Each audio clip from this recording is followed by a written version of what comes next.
speed.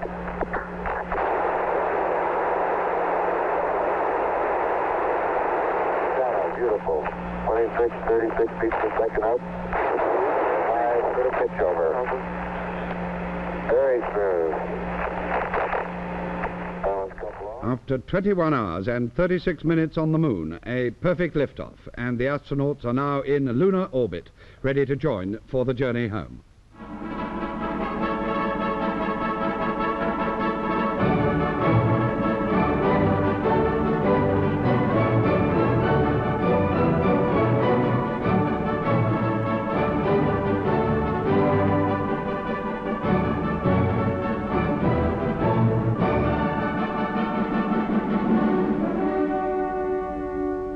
Good evening. The first men on the moon lifted off on the first stage of their journey home an hour and 6 minutes ago.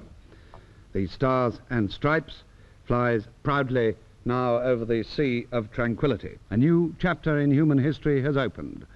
The race for the moon is over. Man's probe into the universe has begun. For the people of this planet, what is the meaning of this stupendous venture, historically, scientifically, and economically? That's our theme in Panorama tonight, and we'll keep you in touch with Apollo 11. By 6 o'clock tomorrow morning, the astronauts should be homeward bound with a cargo of moon dust and a few secrets of the universe. Michael Charlton is now at Houston to talk, perhaps in a moment, we hope, with the head of the space agency, the man who put the men on the moon. And here in London, Geoffrey Pardo is standing by to explain anything that may happen while Panorama is on the air. And James Mossman ponders the significance of this American triumph with economist Barbara Ward, historian Professor Hugh Trevor Roper, scientist and Nobel Prize winner Professor George Porter, and science fiction writer Brian Aldiss. But first, if we have it, we go over to Michael Charlton, but I think there may be a little problem. Yes. Well, now, before we go over to Michael Charlton, we'll look at some of the issues which arise out of discussion of this project. You may have heard Michael Charlton telling us last night how 50 or so poverty protesters demonstrated quietly outside Mission Control Center, not to decry the astronauts' achievements, but to remind everyone of the unsolved problems here on Earth.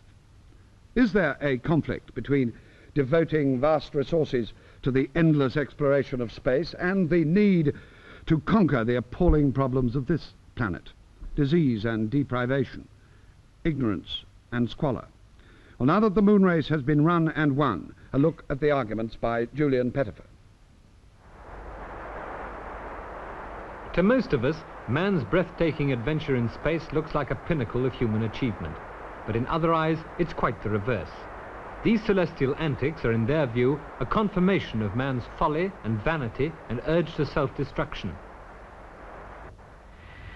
How is the quality of the TV? In drawing up a balance sheet, what are the Americans getting for their 10,000 million pound ticket to the moon? The most obvious answer is prestige. The Stars and Stripes stuck in the moon dust. That proprietary plaque. President Nixon down the line from the White House. It all recalls what triggered the moon program in the first place, President Kennedy's fear of being overtaken by the Russians.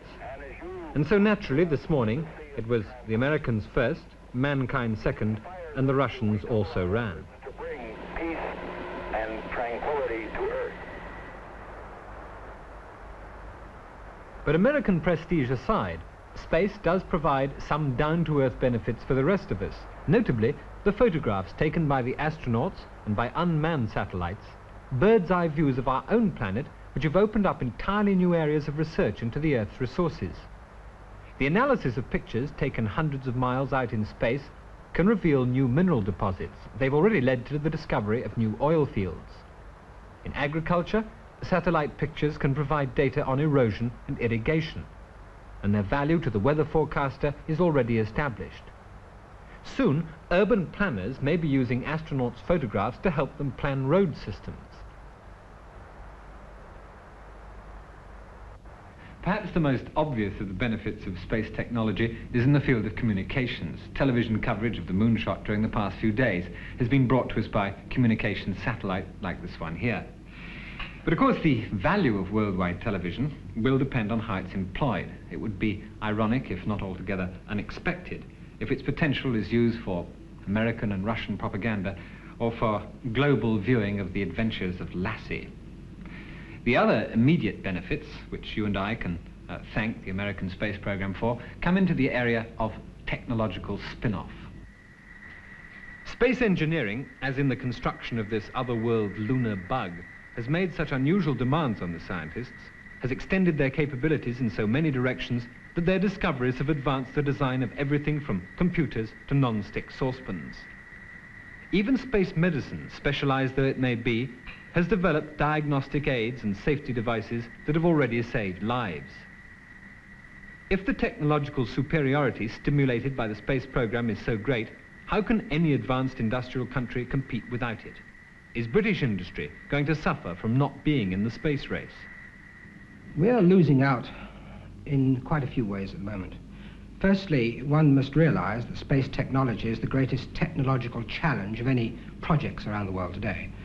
And although we're active in one or two selected areas of space, we're missing out the stimulus that the whole of industry that engages in America, in 22,000 different companies involved in their space program, for example, we're losing out on the stimulus which they have to generally improve reliability and performance of all the components and all the equipment, etc. Now, the other way we're losing out is this, quite apart from the technology, the act of learning. We're losing out from not having products available to use. And in particular, I'm talking of application satellites. That's to say, satellites for telecommunication purposes, for air traffic control, navigation, meteorological purposes, and Earth resource satellites, which are coming along to monitor and help to use the resources of the world.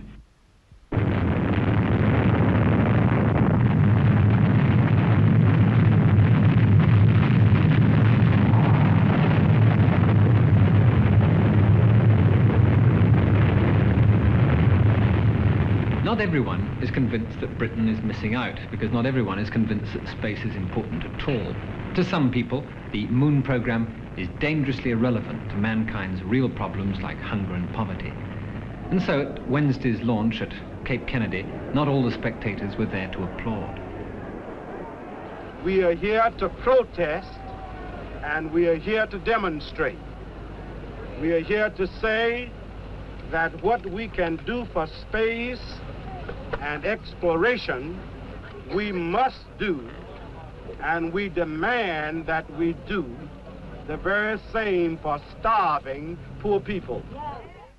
Well, we have a society now that's in great danger, that doesn't know how to control the enormous nuclear powers it possesses, which goes on busily manufacturing bacterial weapons of genocide, which has polluted the living environment and is rapidly destroying organic life.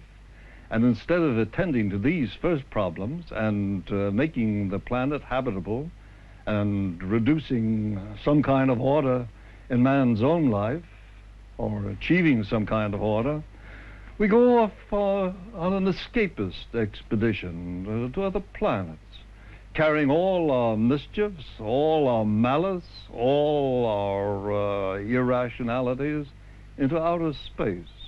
How much help is this going to do the millions who are suffering from these imbecilities? Of course, there are idealists on either side of the argument. Quite apart from the scientific achievement, some people see man's arrival on the moon as a supreme victory for the human spirit that will herald some kind of new age. They liken the journey of Armstrong, Aldrin and Collins to the explorations of Marco Polo and Columbus that gave to Europe 500 years ago a new concept of the world and of man's place in it. A concept that had a profound effect on philosophy and the arts, as well as upon the sciences. Man's venture into space, they feel, may stimulate another renaissance and give Earth as different an image of itself as the one those early explorers brought back to the old world. Well, we'll take up some of those points with our Moon Day Brains Trust a little later. But now we have found the satellite and Michael Charlton and the man who put the men on the moon. Over now to Houston. Where Dr. Payne, as you can see, is with us. He had a rather late lift-off from mission control, but we forgive him that and do this enormous accomplishment that he, his team, and his astronauts have brought off. Dr. Payne, we must look at you as head of the American space program and all your engineers now and astronauts with some awe, and pay, I suppose, a great deal more attention to what you've been saying for a good deal of time. I wonder, could you expand your own mind for us in the next couple of minutes over what you believe is implicit in this triumph of Apollo 11 on Earth? I think that the triumph of Apollo 11 means many things to many people. It would be almost presumptuous of me to tell other people what impact this should have on men's minds around the world. I think we're all still adjusting to it. We all knew it was coming, and yet there's an unreality about it that we simply are still studying. I think that, Michael, if there's one impression that is recurring, it's that of question. In view of the fact that man has achieved this, and this has been an achievement of mankind, the question is raised as people all over the world have this common aspiration, common question, common dream. Why aren't our political institutions more tuned in to bringing to people around the world this great common aspiration that we all have, world peace, freedom from hunger and ignorance and disease? Why can't we do better in many of these other areas as we reach out and touch the moon? How do you answer that yourself? I think that we must be willing to accept the same kinds of rates of change in the intellectual, philosophical, social world, perhaps, that we are seeing in the world of technology today. We must be ready and to be bolder in our aspirations. We should be setting ourselves much tougher goals that men of goodwill around the world can measure themselves against. I think that we haven't really been sufficiently challenging to ourselves. I would hope that the people of the world will now demand more of their government in many areas.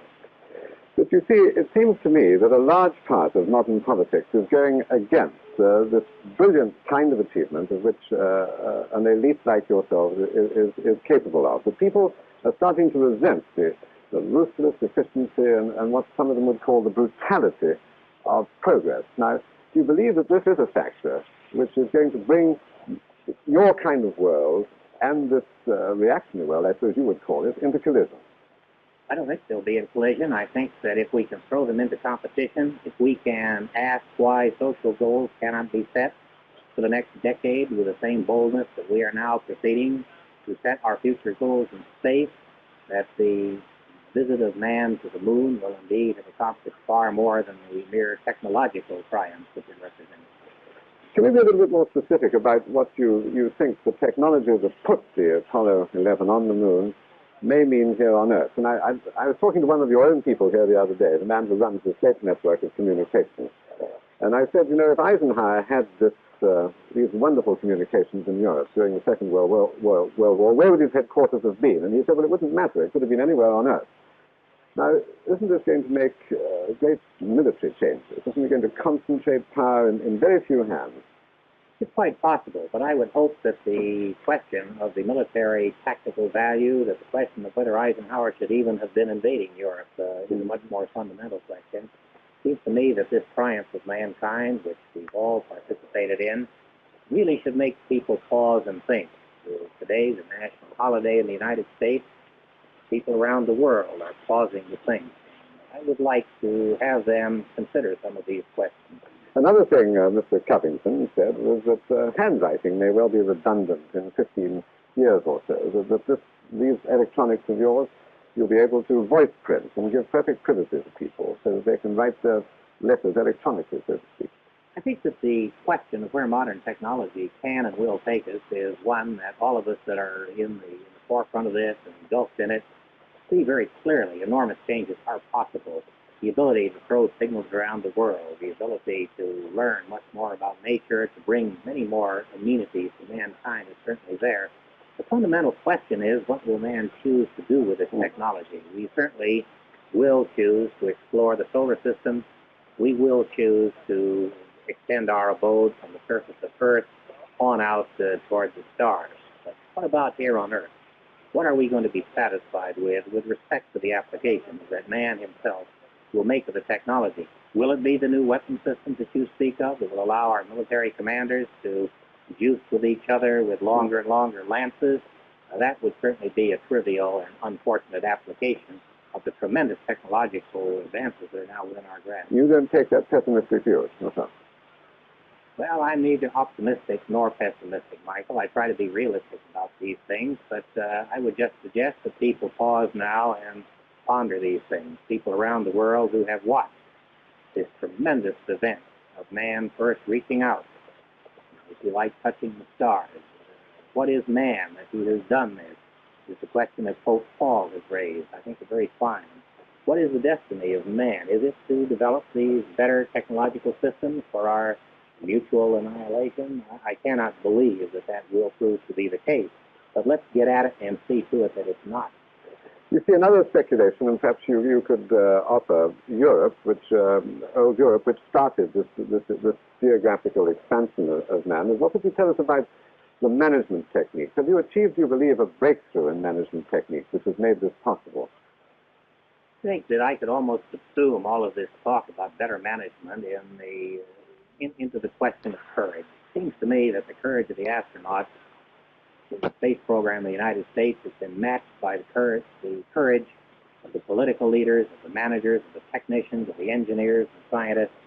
It's been a great triumph, I think, of boldness, of willing to press ahead in the face of the unknown, to take very great risks politically, intellectually, in the engineering sense, and in the personal sense. But if you had to name a single ingredient that was absent elsewhere in the world and was obviously present here in your ability to bring all these things together and run them, as you run them in NASA, in the space program, what would you say that ingredient is?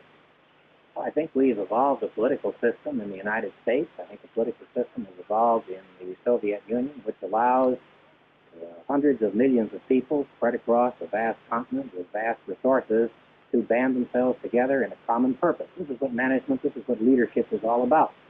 I think this is a challenge indeed to Europe. At the same time, it isn't clear to me that Europe needs to participate in the exploration of space and many other very important things which Europe does. Well, this is important because what direction would you say that Europe ought to follow now? Because I think a lot of people in Europe will have a feeling of deprivation after this Apollo flight. The feeling that, well, there's never going to be a British or perhaps even a European astronaut. I'd like to know if you feel that is right, first of all. And what direction you feel that a European space effort should take, and is it capable of taking it? Well, I think that's a very parochial question, Michael. I think that what we have just witnessed has been a triumph of all mankind, which Europe has participated in to the same extent that we have. We happen to have used a political system in the free world in which the resources of this mighty continent were the ones that we threw together. There are an awful lot of British accents here in Houston mixed in with the Texas accent. The tracking stations around the world, Australia, South Africa, Spain, many places have participated in this, the scientists and engineers around the world. I don't think that Europe has to feel that this was not a European achievement.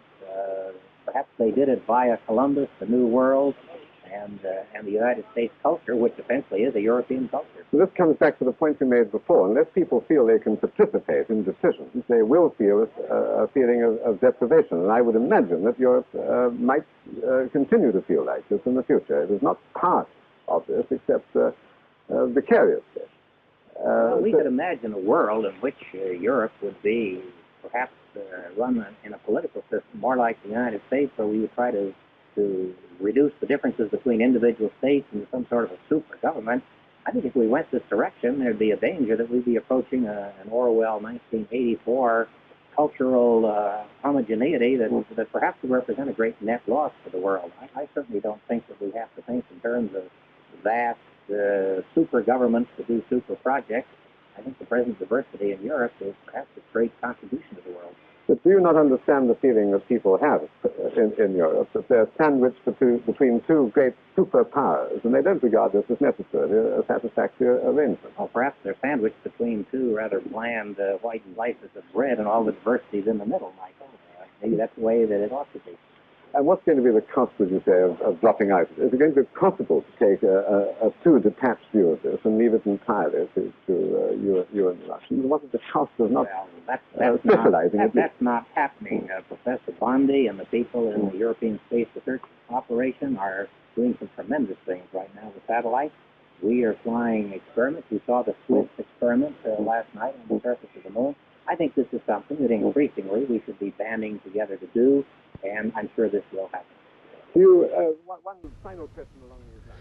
Well, we seem to have lost the satellite vision. I think we'll go on listening perhaps to the sound of it, if we can have a picture. I'll just find out. Oh, have they? Righto. Thanks very much. Well, it's only the astronauts who have perfect communication in this age. For good or ill, men have landed on the moon, and those rocks on the Sea of Tranquility are only the stepping stones to yet more fantastic and more expensive ventures into the unknown. Heroic? Historic? Yes. But is it worth it? James Mossman. Well, lady and gentlemen, we'll go into what Thomas Paine was saying later and take up some of those points. First, can I have an immediate reaction from all of you? When you saw those two spacemen walking and kicking about and jumping about in the dust on the moon, what was your real, considered and authentic reaction? Lady Jackson. Well, it seemed to me that it's possible that man has a destiny that goes outside this planet, and that this is the first sign of him beginning to take it into account. Professor Porter. I think my main feeling was that anything is technologically possible, providing we know the scientific background, which of course dates way back to Galileo. So you didn't feel surprised then? Of course, I think this is the main reaction, that there is no surprise. Or did you feel any sense of wonder? Great wonder, but one was wonder that one was seeing something which one had been waiting for since one was a little boy. Brian Aldiss. Very much the same. I thought, at last we've made it. You know, man's 1 million years old, and this is a very old dream indeed. At last, well, it's come true. The neocortex that powers us has finally realized this very old dream. And now we have these Ford T models down there on the moon and up again. Marvellous, but not unexpected. Professor Trevor Roper. I felt like Professor Porter. I can't say that I was surprised. There had been a build-up, one had expected it, and here it was at last. It was a new stage in human history, undoubtedly, and one was seeing it happening. One just watched.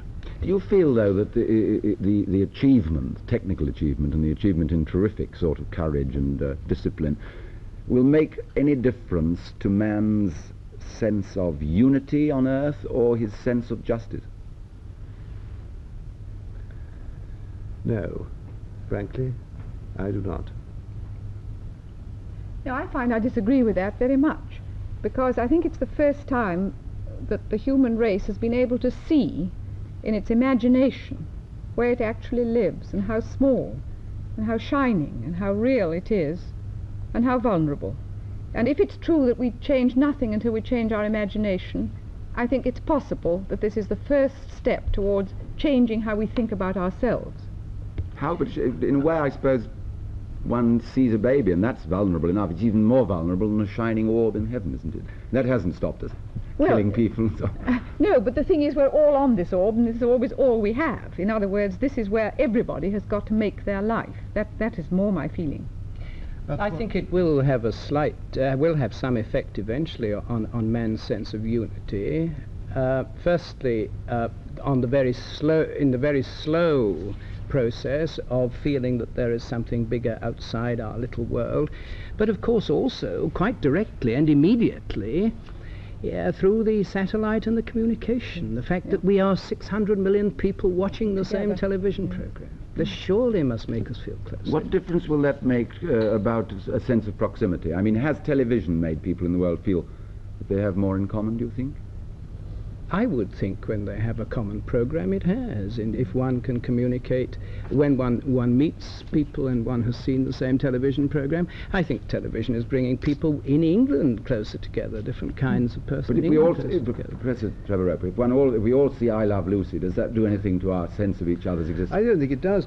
For centuries there's been a united Christendom. Let's say we've all thought that we believed the same things about the structure of the world, the outer world, the universe. That didn't stop us during those years of Christian unity from all fighting each other all the time. I do not see why the mere fact that we're all, as it were, watching the same play should make us feel the same as each other. We're not. I'm surprised Professor Trevor Roper thinks that we've had a united Christendom. I mean a united set of doctrines.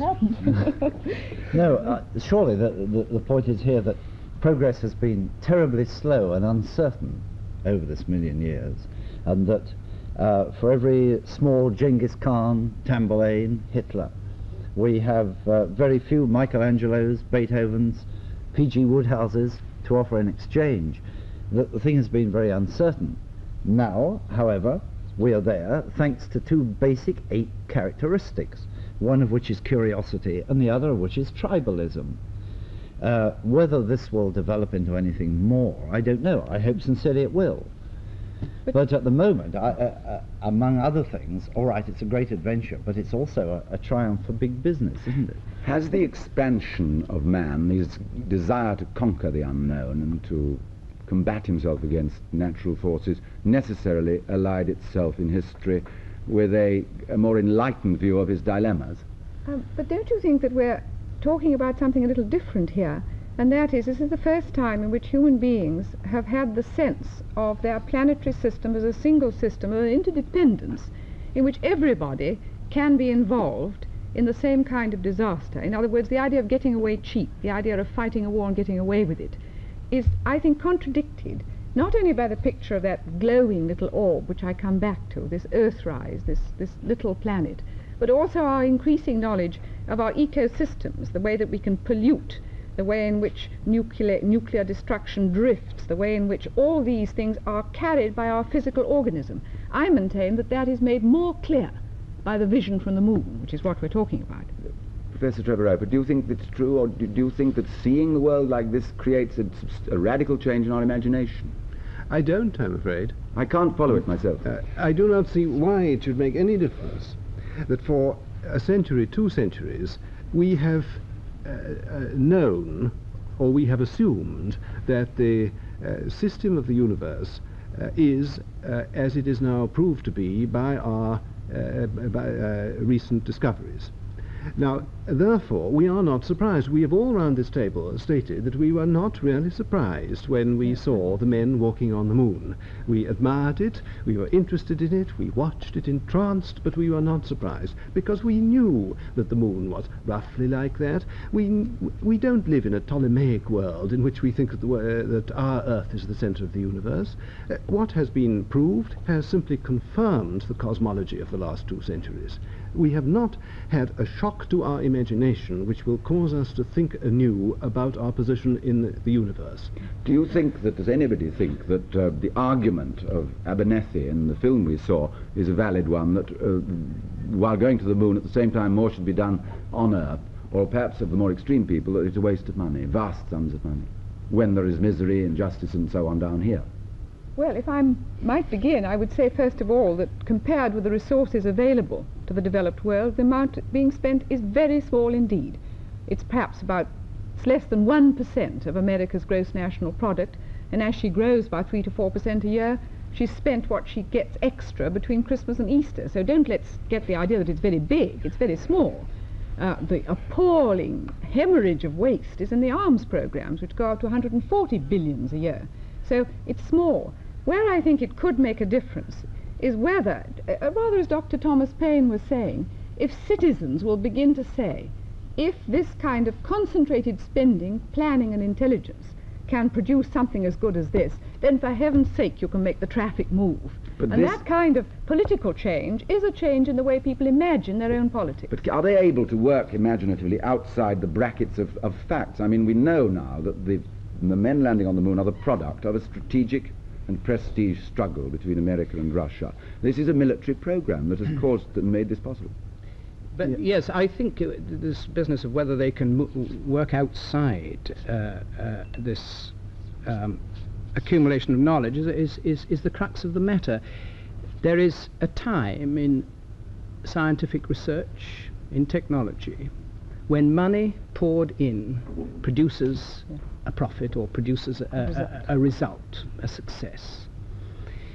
And I'm sure that if, as Lady Jackson has said, the money is really quite small, I'm sure that if an equally good case could be made that the technology is now available, the only thing needed is the money to solve this particular sociological problem, it will be provided. But why isn't it provided? Because the case has not been made in general for that a solution can be found which depends only on money. But I find myself a little in disagreement there, I must say, because we have also got in our market economies of the Western world the idea that this massive kind of concentrated spending, which depends upon government decision, which involves the private sector but is government directed, is confined pretty well to arms and to some extent education. We have not, in fact, made the decision for our city building, where most of the human race is going to live, that the city should command that kind of concentrated attention. Now, I would like to believe, and I do believe, that conceivably the success of this moon thing could produce this switch where people say, if you can do it for the moon, you can do it for New York. But why should that happen? I'm sorry, you haven't. You said you think it might and you hope it will, but have you actually been able to give any evidence that it could, in view of our knowledge of human nature and history? All I can say is that Thomas Paine begins to say it, and that's different from him not saying it. Well, can we take an example of someone who has said this sort of thing? For instance, Herman Kahn and the Hudson Institute produced a perfectly feasible plan for developing the Amazon basin, which is a sort of large-scale project that we might well approve of. And this would provide Great Lakes within the Amazon basin, by which means you would stop the Amazon flooding, you would open up the interior round the lakes for industry and agriculture, you would give the inland states in South America, such as Bolivia and Paraguay, access to the sea, you would have enormous hydroelectric power, etc., etc. But it's not only a case of pouring in the money. For one thing, the Brazilians wouldn't like it, because they, after all, have their own government and their own country to run. I think that this is different from the moon. The moon was one single target that could be solved through technology and big business. I think that if we're talking about sociological problems, as I think you are, Lady Jackson, then this is much more difficult because it involves larger areas of mankind. Does anybody think that there is a danger that in going to the moon, men will be, and indeed going on to other planets perhaps, men will be flying away from their essential responsibilities here, again, as often has happened in history, avoiding reality? No, I don't at all. No. I think, in fact, of course, the actual part of the sum of money which has been spent, which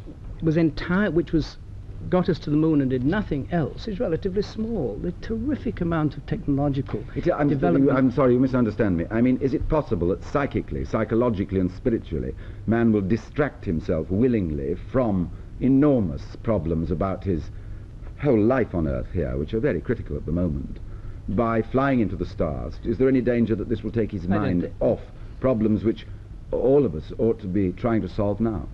Yes, I think there's a danger of that. I think that the danger in particular is that technology will become enthroned as the new religion, and that it may well be taking over now, and that this tremendous triumph for technology may merely lead to a thirst for more technology. I think this is very dangerous. At the same time, we're a bit writing off the moon. All right, they're only now coming back, but it may be that this very day new sciences are born that will surprise us all and will indeed work towards the benefit of humanity. For instance, they put their little flag up to record the solar wind. Who knows what they will find from that? Do you think that the world has suddenly been divided into a new kind of underdeveloped man, i.e. us sitting around this table, and a very small organized group of developed people, that is the Americans and the Russians? Well, they're the overdeveloped world now. No. No, they're surely the overdeveloped The Americans, world. we're grateful, very grateful to the Americans for providing the technology to do this, and I am participating in it and enjoying it as much as any American is. I am as interested in the results as anyone. 15 laboratories in Britain are hoping to get some of the moon samples which are coming over.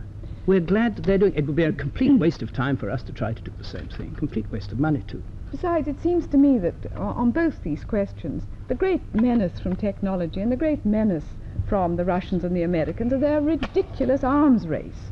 I mean, a thing like MERV, you know, this multiple re-entry, whatever it is, which is going to have 20 nuclear bombs and 20 times overkill, where once we had to be content with 8. That's where the menace lies. And if, for heaven's sake, if the moon race and the exploration of the planets get some of these wild boys thinking not about blowing up this planet, but about getting to other planets, then I say it's an enormous advantage, and it's the proper use of technology. I mean, that's my feeling. Yes, and those are precisely the projects on which the money would be spent if it weren't spent on the... Am I not right in thinking, however, that the American space project and moon project was launched by President Kennedy quite consciously and deliberately to get the better of the Russians? Yep. In the same sense in which, in a more sinister way, you might say, arms were being accumulated by both sides, so space technology is accumulated. What is the difference? Well, it's the difference, perhaps, between having two knights running at each other in a tourney and saying, we will now settle who gets the estate, and everybody socking everybody. In other words, I think that this kind of competition could be valuable, but I'm interrupting. No worse than the World Cup. Yes. Well, one has to face the fact. The World Cup isn't played with an atomic bomb, I presume. But it has a national effort behind it nowadays. Money is spent on training the athletes to do this, and it's a very harmless way compared with a war. Can we get back for a moment, Professor Trevor Roper, to the problem of the power involved in this achievement? Do you think there's any likelihood, Lady Jackson appears not to, that the world will have to accept an arrangement of power dictated by a very small group of people in the end with elite technocratic knowledge? I don't think it's a necessary consequence. I can see that it could happen, but it seems to me that these vast accumulations of technological power need an enormously widespread human base. And it is at the base, not at the summit of power, that a redistribution can take place. Mr. Payne on the program recently pointed this out when he pointed out that these enterprises, though this particular one was centered in America, in fact draws on the talent of the world. But it only draws it, does it not, to Moscow or to Washington or to Florida? Can it dispense it the other way, in fact? But the people at the base remain human beings. And it is their relation to power that changes. That's what I'm asking. Their relation to power may change. They may be enslaved by power. Quite. That is always a danger. On the other hand, surely the real battle is to maintain people's humanity, to stop people from becoming robots. It's always possible that great technological changes will enslave people. It's, I think, a 19th century illusion to suppose that all scientific progress is necessarily good. But what is your bet on this particular issue? I mean, in the next 50 years? I don't think one can bet. I think perpetual vigilance is the answer, not betting. But please, if I may put it quickly, I meant that the danger of enslavement comes much more from technological weapons than from the moon race. In other words, I was not saying there was no danger, but I think we're forgetting all the time that this vast technology is being used for utter destruction, and the moon is not that. The moon is a relatively innocent branch of general technological change. But surely the point that you're trying to make there is that we may not be consulted. And I believe that the point about the space race is that even the American public was not consulted. In fact, President Kennedy invited his vice president, Lyndon Johnson, in, and they asked a few big business experts in and got cracking. There was no democratic process involved, as far as I can see. But Congress had to vote the money, so come. I mean, if Congress had really sensed an absolute groundswell of no, no, no, no, Congress would have been delighted to have put a stop to President Kennedy before he died. You know, I mean, they were very against him. So I think you must not say it was not democratic unless you say Congress isn't. Well, yes, but I would think that it was somewhat parallel to the Concord, where, you know, there was no general consultation. I would like to take up a point of Professor Roper's, because I think we're getting awfully confused between between technology and science. Professor Trevor Roper said that it had been shown in the 19th century, or he believed from the evidence of the 19th century, that all scientific progress was not necessarily good. I would debate that to my dying breath, because science is knowledge, and I believe that the acquisition of knowledge must be good. Truth and knowledge must be good. The application of anything, whether it's knowledge or old technology, is something quite separate from that and can be bad. Technological rather than scientific. Yes, well, I think it's a very important distinction which must be made. It's a distinction which it's a difficulty we're running in all the time in assessing this program. There is no scientific value at the moment in Apollo 11. I don't think anyone thinks so. It's technological. You're going to wait and gratefully receive some moon rocks, you say. Well, now, you don't seem to mind the idea that Britain, that our society, is excluded virtually for the first time since the 17th century from a major forward movement of inquiry or discovery in the world. Do you think seriously that it doesn't matter to the generation growing up now, that it can't be involved physically and feel itself involved in this, but is merely a spectator to a television set? But it is involved, as I've said. It will be involved in the examination of the samples, and the possibility of sending experiments. One of the experiments was Australian, that went up anyway. Sending experiments in future Apollo missions, and there are going to be 10 more already. They're already stacked up. It's very much involved, and surely we're all involved in. The fact that Galileo wasn't an Englishman doesn't worry me in the least. I still admire what I'm talking about now, not history. I mean, isn't it like being in history? Well, you don't mind the sense of being a sort of Frenchman in the Roman Empire in the sort of 4th century, whose the decisions about whose life are taken elsewhere. I don't feel it at all. Oh, I feel it to a certain extent, yes. Just to be purely parochial, I'm sorry that we haven't lobbed some satellites up from Great Britain by now, as I think we could have done. Well, if we're doing something different and new, yes, but if we're just tagging along behind in a rather poor second, it's a complete waste of time.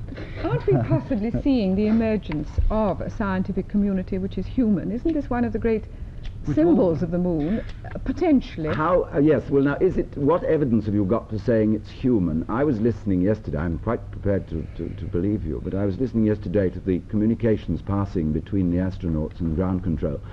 But the only person I could understand at all was President Nixon, in fact. Well, I think scared by the Russians, provided with an enormous amount of information by the Germans, sending up a rocket from a nation that is more mixed with every kind of race than any other.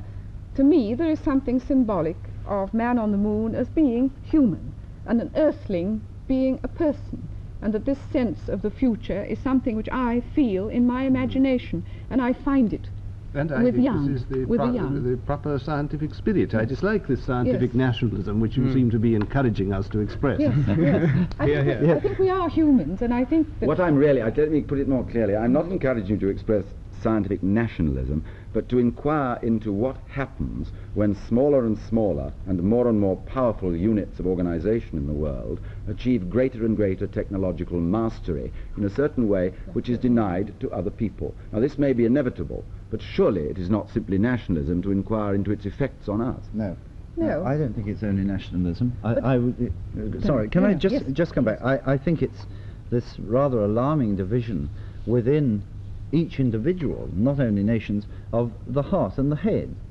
The head seems to be going ahead too fast for the heart at the moment.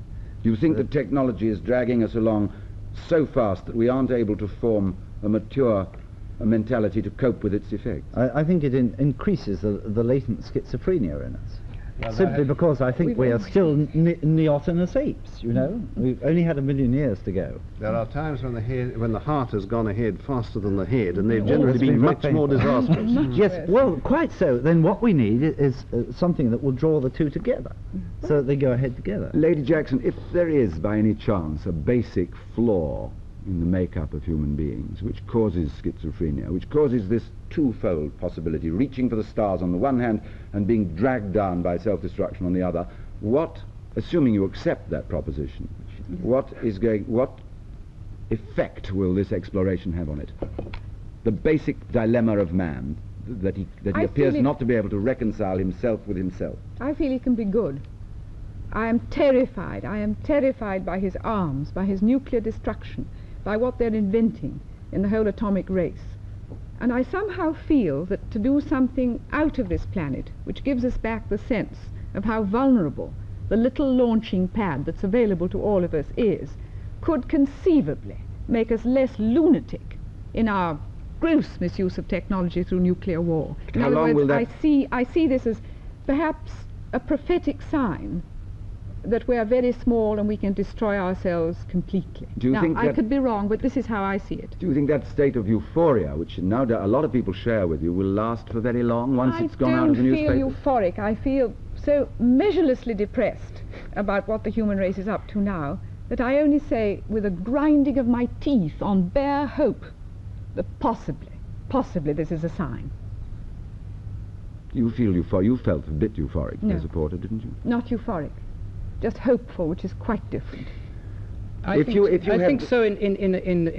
But this is just one particular example. Yes. I think one of the greatest things that man does is the search to answer the great questions, the really important questions of where he is, what he is, why he's here, the purpose. To try to find the purpose. Because this is our basic trouble the whole time. Even the rather deep problems which we try to solve eventually always drive us down to the last ultimate question: what is the purpose of it all? And this is only a tiny little step. Apollo 11 is the tiniest little step. But I think it is a step. I suppose the final question there for us should be, is it a step which throws significant light on that question? What is the purpose of life which ends in death? I mean, does it throw light on that? Well, I think it might throw an immediate quick bit of light as a result if we find some organic material in these samples, but really it's a step to Mars and other heavenly bodies which will throw more light. Or even from where we started with the amoeba, upwards to where we are and possibly beyond. Well, thank you all very much. Well, from those cosmic thoughts to the three men actually whizzing round the moon. Geoffrey Pardo, what's the latest news? What are the moments now to watch for? Well, all is going very well, and at this minute they're just tidying up their orbit into a circular orbit about 15 nautical miles below Columbia, which is circling 60 nautical miles above the moon. The thing to watch out for now, of course, is about 10:15 this evening when they rendezvous between Eagle and Columbia, and 10:30 when they dock. Then in the early hours of tomorrow morning they'll jettison Eagle, which has done them so well getting down to the surface, and that will go into orbit around the Sun forever. And then the critical time at about 6 a.m. tomorrow morning, when all three astronauts in Columbia, in the command module, will light up the engine to put them into the orbit, the trans-Earth orbit, which brings them back to the Earth. They do have the option, actually, of electing to stay for another 5 orbits, about 10 hours, and have a rest. Frankly, I don't think they will.